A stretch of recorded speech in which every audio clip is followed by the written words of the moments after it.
তিনি পাশের দেশে চলে যাননি, তিনি চলে গিয়েছিলেন বৃহত্তর সিলেটে। বাংলাদেশের বারবার সংকটে যিনি ত্রাতার ভূমিকায় অবতীর্ণ হয়েছিলেন, এরকম একজন ব্যক্তিত্ব শহীদ রাষ্ট্রপতি জিয়াউর রহমান। যখন তিনি স্বাধীনতার ঘোষণাটি দেন, তখন তিনি ছিলেন একজন মেজর। স্বাধীনতার ঘোষণাটা কিন্তু মেজর জিয়াউর রহমানের দেবার কথা ছিল না, কথা ছিল ওই সময়ে যারা তদানীন্তন পূর্ব পাকিস্তানের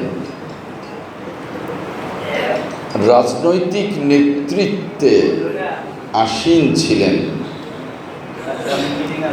তাদের শীর্ষ ব্যক্তিত্বের এই ঘোষণাটি দেবার কথা ছিল। শীর্ষ ব্যক্তিত্ব ব্যর্থ হয়েছেন তাদের স্তরে স্তরে থাকা বিভিন্ন পর্যায়ের নেতৃবৃন্দ, এবং সেই আগুন ঝরা 1971 মার্চের সেই আন্দোলনে সারা জাতি যখন দিশেহারা, যখন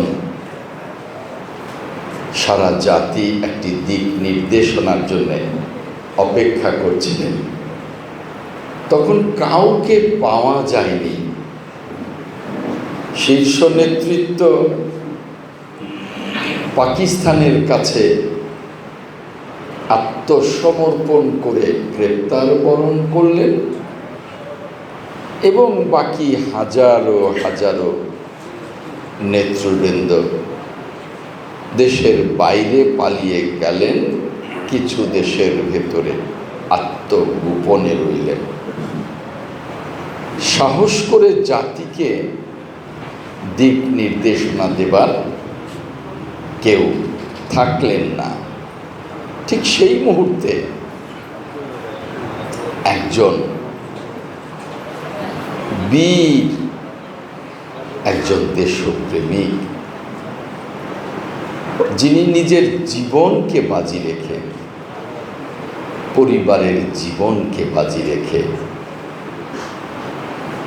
মহান মুক্তিযুদ্ধের মহান ঘোষণাটি দিয়েছিলেন, তিনি মেজর জিয়াউর রহমান।